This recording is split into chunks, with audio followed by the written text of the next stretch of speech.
There's a lot of magic to kind of what you mentioned there earlier about, if you ask your daughter or your son what they like most about daddy, it's going to be vastly different than the things that you prioritize as their dad. And I think that that contrast between what our ego tells us we should be and could be and would be and want to be for somebody else versus what they actually want us to be or what they need us to be is it's really difficult to bridge that gap, to let that go, because you know I'm sure anyone who's been in a relationship, whether it's personal, professional, parental, whatever, has experienced the exact thing that I'm describing, which is you see an issue or a point at which you think you can leverage a little bit of what you've got to make something better,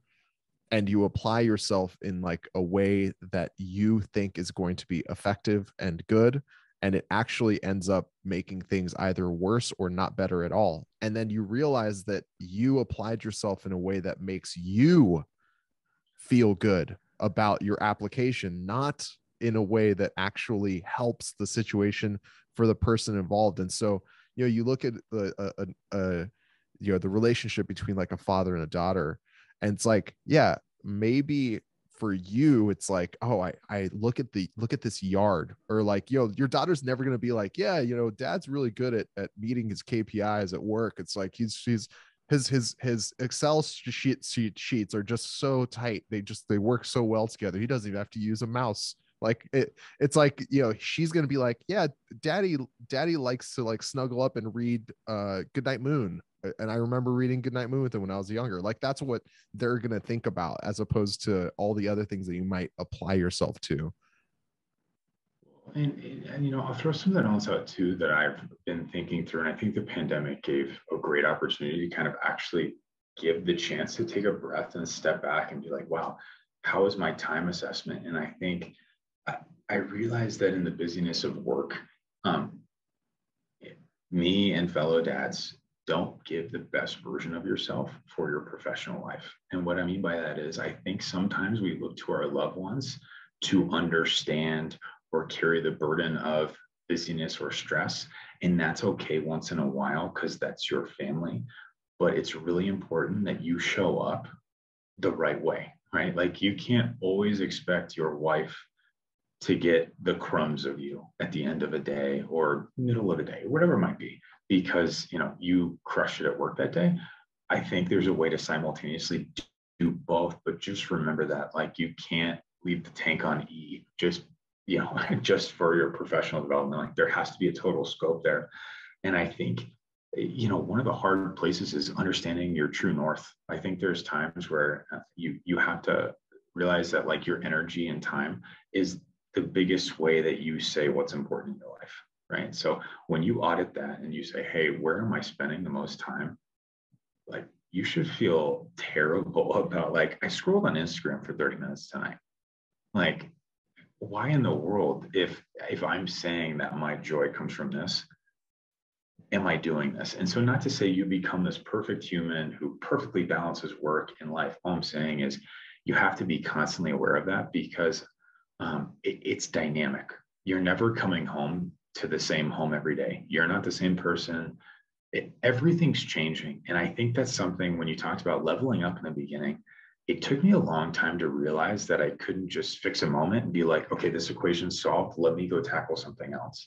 It was like, oh, this is a dynamic, constantly evolving relationship with my wife, with my kids, with everything. It's not a give me a ton of hard work and expect a result. You can get that for a moment, a week, whatever it might be. It's a constant commitment. And that constant commitment has to be based on something bigger than just let me fix this. Mm-hmm. If that makes sense. It has to be kind of actually like I'm seeking the best for this family. And I think it took me a while to understand the difference between those two things.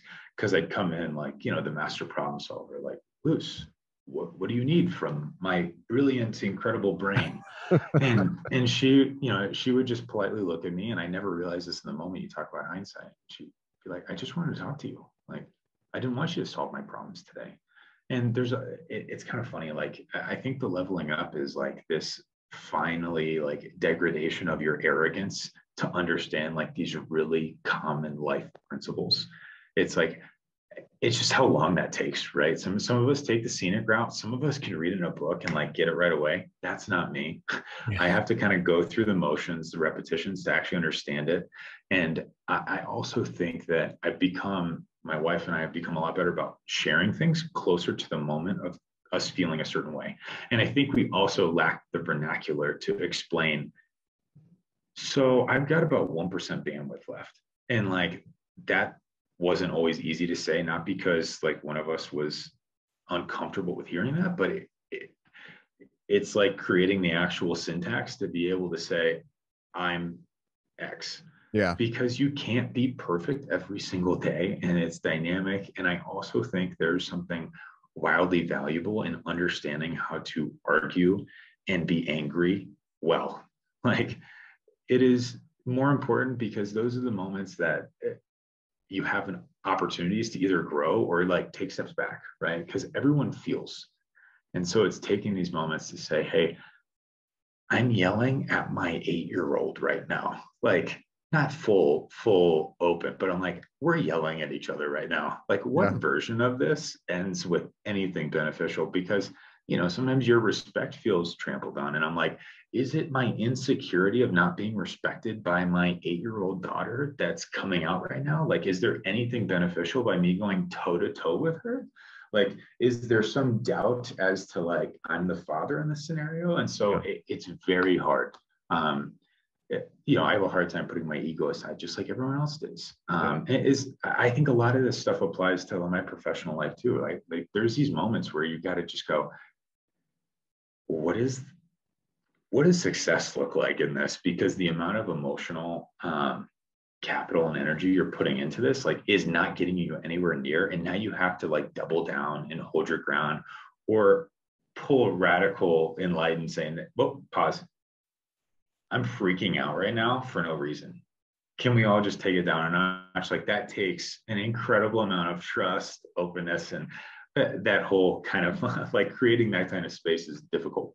Yeah. Um, The so idea of what does success look like right now is you mentioned you every time you come home or every time you go to work or every time you interact, it's like it's not the same thing that you're returning to. You're not the same person. It's not the same situation.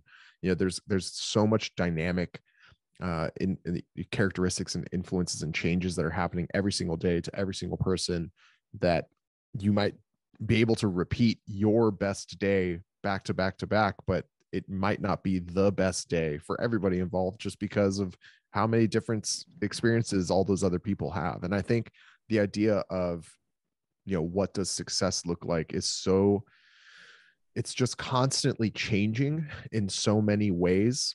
And it's also a framing that I think, and I have a 3-month-old. So you've been doing this tell me quite a his lot longer. name. Levon. His name is Levon, Levon. Okay. Yeah, we call him Lev. Levon is basically it's the Armenian version of Leo. So Okay. it's like I realized I would consider us pretty close. And I was like, I don't know Armen's son's name. And I think it's because like, any, nation across the country relationship, I was like, I'm purely relying on Instagram to tell me that. And I was like, I don't think Armen's posted his son's name. And I'm sure there's a choice and a conversation there, but keep rolling. I was like, I want to know Armen's son's name and I don't know his name. So that yeah. bothered me. No, I think that's a fair question to ask. I've gotten used to just referring to him as my son and like not really talking about his name because my wife and I we're trying to sort of keep him off of social media as much as possible.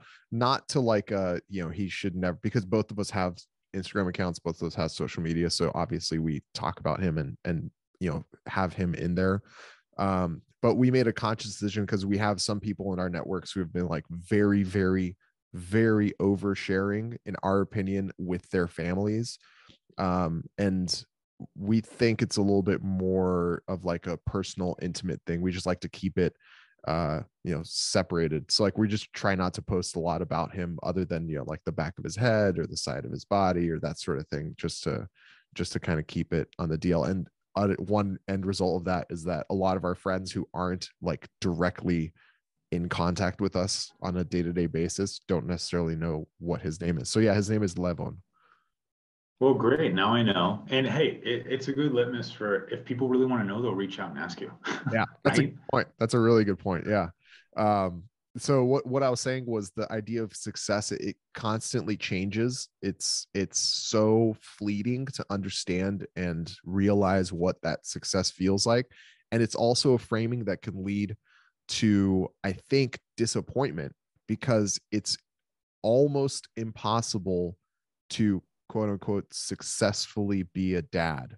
Like, what There's is, no scoreboard, there's right? no There's no scoreboard. there's no scoreboard. And to be totally honest, unless you've got a group of guys and your wife can like let you know at moments, but like there's not a party to celebrate that you've been doing a great job as a father. It has to be that inherent joy that you are trying to seek, and you have to be okay with some of that. And I guess that the takeaway is if your audience is primarily dads, go tell your wife that they are crushing being a mom, because no one will ever tire of hearing that they are a great parent, right?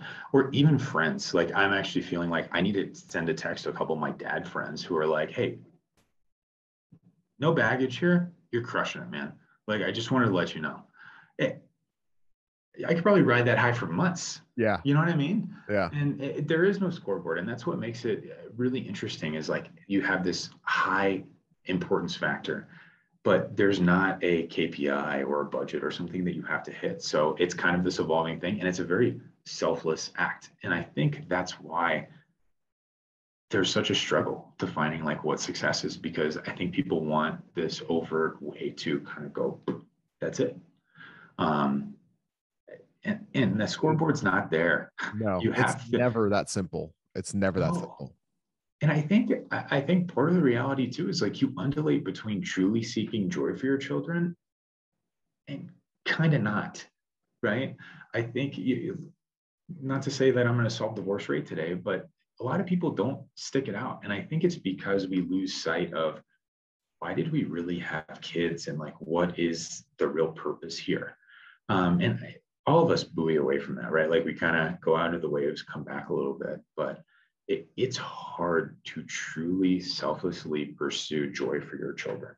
Some people make it look supernatural, right? But there's other times where you're just inherently kind of going back and forth. And I think there's a lot to be said for maybe there's a lot of parents out there who found themselves into this thing called parenting and haven't really unlocked. This is how I feel joy. It feels like work. It feels like I have to put mouths in. It feels like a financial burden. There's a lot of things that can happen. And so if someone is listening that is just going through the ringer, Armen and I are here to tell you, you're doing a great job, bro. Yeah. You are doing a great job dadding. It's not easy.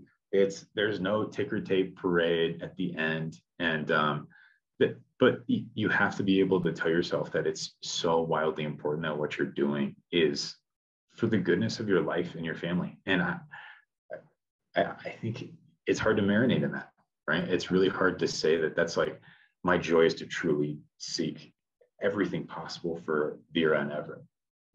That's tough because like there aren't those little metrics along the way. It's like, like height. Oh, your child's at X%. There's no barometer for that other than just seeing them interact in life. And it's based on your best version of what life is too. So I also have to recognize that there's all these things that I might not adequately prepare them for. So I have to identify like my weaknesses too, to be like, how do I get them this part of being a person? Because maybe I'm actually not better. And I have to actually say that I want them to be a better version than I am. Mm-hmm. I think that's like the real tough part is like, wait, do I want to have a person who's better than me? Like that's something that like we all say yes to that, of course, but like no, really. Yeah. So, In like, practice, that's like so difficult. Yeah. so difficult.